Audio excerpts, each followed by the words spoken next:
This is a quick recap of the notes that we took on day one regarding the SAT reading section. So if you recall, day one was an overview of everything that's in the SAT reading section and the types of passages and the types of questions that you're going to encounter. Our strategy is to know what to do for which type of passage, which we're going to work on in day two, and what to do for every type of question. The question types are repeated throughout all the passages. The informational passages are going to have a couple question types that the literary passages will not.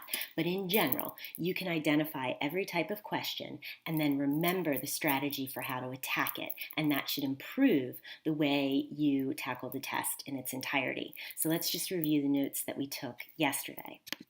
If you want to take a look at content by the numbers, you have 65 minutes, 52 questions, 5 question types, and 3 major passage types, which is what we talked about yesterday.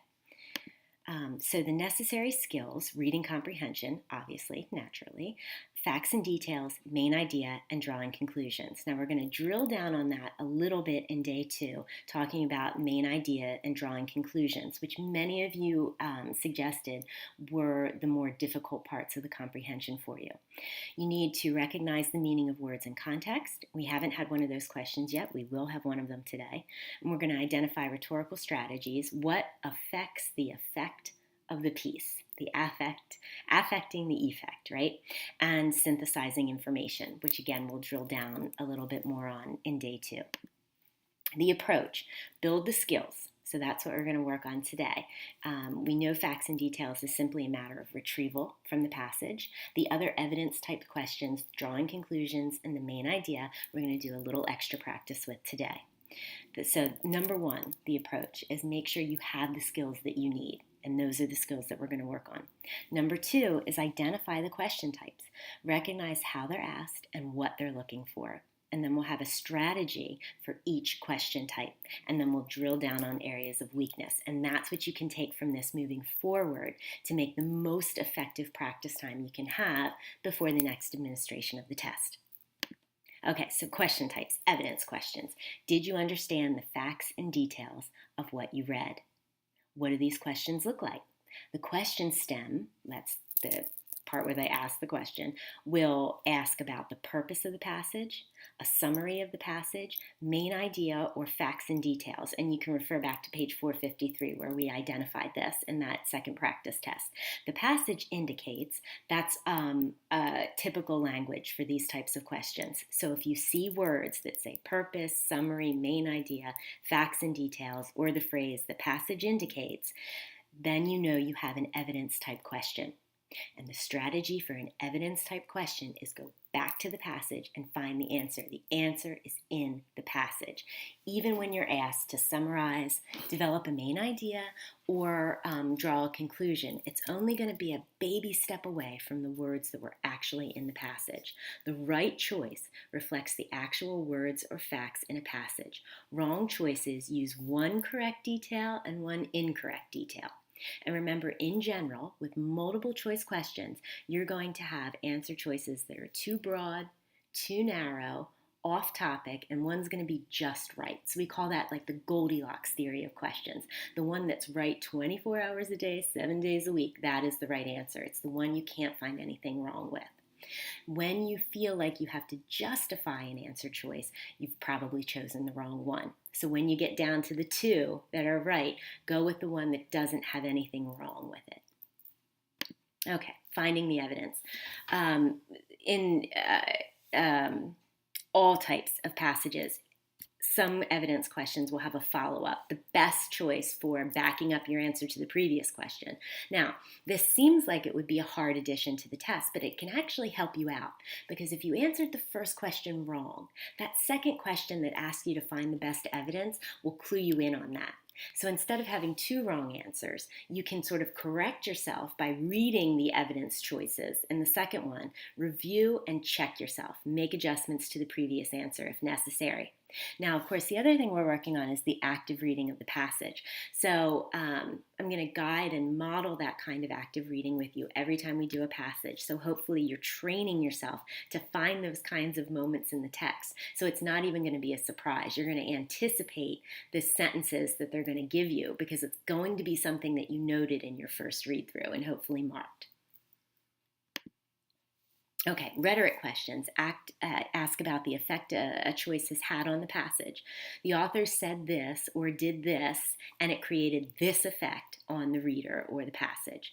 What do they mainly look like? These questions are going to say something like mainly has the effect of, or the use of these words did this. So your strategy is the correct answer will jive with the effect of the paragraph and the passage. The one thing about the questions on, especially the newly designed SAT, is they're very much linked. By the time you get to a rhetoric question, if it's not the first question they ask, and it's typically not, you'll see a pattern to the answers. So the overall effect of the passage will be repeated in these questions several times. So the strategy for the rhetoric questions is you want to choose obviously the correct answer, eliminate anything that's incorrect in detail, too broad, too narrow. And when you get down to the ones that sound, maybe the two that sound really good, the correct one will go along with everything you've said about the passage already. It will jive with the effect of the paragraph and the passage. If it's a gloomy piece, the answer is going to be gloomy. If it's an uplifting piece, the answer is going to be uplifting. If it is a critical piece, the answer will be critical. And that's kind of how you know you're on the right track with the rhetoric question. Data. Okay, in informational passages, you'll often have a chart or a graph. Lots of times these can be home run questions. You look it up, you find the information, you pick the correct answer. Don't overthink these, in other words. The questions will ask you to interpret charts and graphs. The questions look like, this chart or graph indicates, data in the chart supports, data supports this conclusion. This is the only type that's slightly inferential. Why is this included? What does it support? So you want to think about how that chart works with the information in the passage. It's really only asks you to take a baby step out of the information. If it shows more people like bananas, 100 more people eat bananas today than apples, then the conclusion you draw is bananas are more popular. It's that small of a leap from the data to the conclusion. So your strategy for data questions is read the key to the chart carefully. Know that this line indicates that or that line indicates that. That I see as one of the biggest pitfalls is if you read the chart incorrectly. But as long as you're looking at it carefully, there should not be a problem. Report facts and read answer choices carefully. Don't fall for the distractors. Conclusion questions will jive with the main idea of the passage. Again, the questions are linked. If you're on the right track, you will see that right track repeated several times as you go through. Okay, synthesis questions. We didn't get to one of these yet on day one, but we will on day two. These questions appear in paired passages only. So as you're reading the paired passage, you predetermine what the link between the passages is. It's going to be a similar topic. Do the passages agree? Do they disagree? And what is the nature of the agreement or disagreement? Is one broad and the other is specific? You think about this as you're reading so that when you get to the synthesis questions, you already know what the link to the passages is. Now, the synthesis questions will help you determine the relationship between them. What do these questions look like? Well, the wording will sound like the main purpose of each passage. X describes the relationship of each passage, or on which points would the authors agree, or on which points would the authors disagree. By reading the passage carefully, your strategy for the synthesis question is to anticipate what the answer is going to be. You'll already know what the link between the passages is, so it'll be easier to select the correct answer when you get there.